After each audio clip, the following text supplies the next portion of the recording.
Всем привет! Меня зовут Наталья, добро пожаловать на мой канал. На неделе моды в Нью-Йорке дом Альтузара выступил с презентацией коллекции «Весна-лето 2024».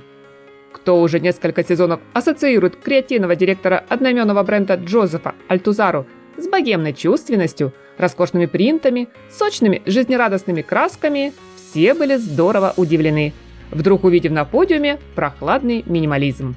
Однако я не стану называть коллекцию спокойной, сдержанной серой. Напротив, она вызывает множество ярких эмоций.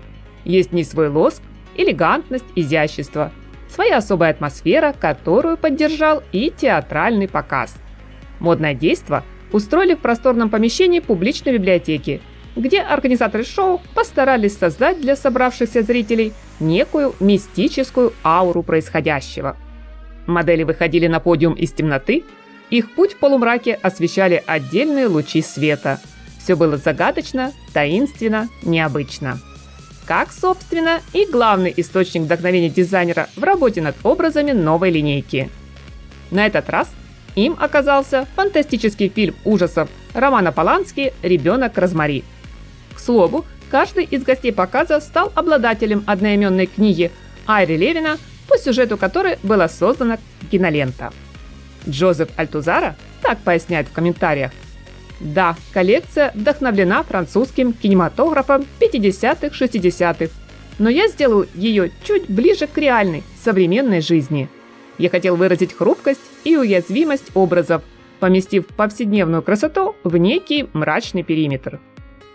Немного примятой ткани, местами необработанные швы, из-под подола будто выглядывает подкладка, платье похоже на ночные рубашки, цвета неброские и вышивки, сделанные своими руками.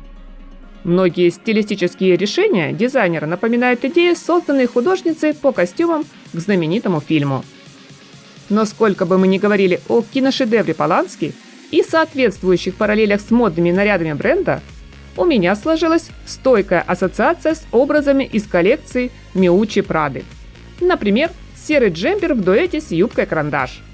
Впрочем, нельзя не отметить, Джозеф постарался сохранить свою подпись в стильных ансамблях и представил на теплый сезон элегантный, достойный внимания гардероб. При просмотре видеоряда, друзья, рекомендую обратить внимание на пальто А-силуэта с большими пуговицами и широким отложным воротником, полупрозрачные блузки и платья-комбинации, атласные комплекты из короткой рубашки или смелого бра и прямой юбки, великолепно скроенные двубортные жакеты с тонким акцентным пояском.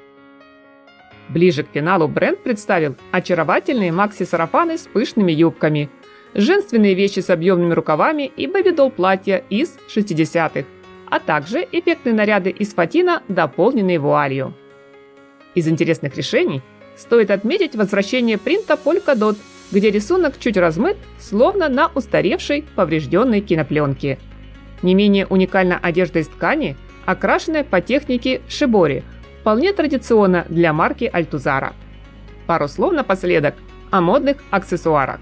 Все сумки аккуратной жесткой геометрической формы и по стилю перекликаются с моделями с середины прошлого века.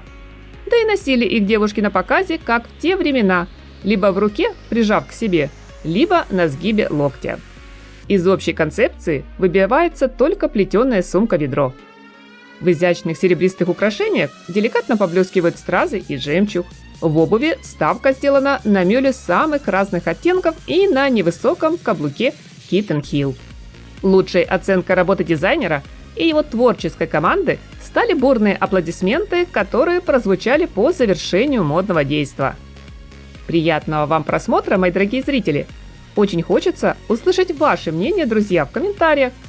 Если видео понравилось, прожимаем кнопку пальчик вверх. Всем красоты, позитива и солнечного настроения!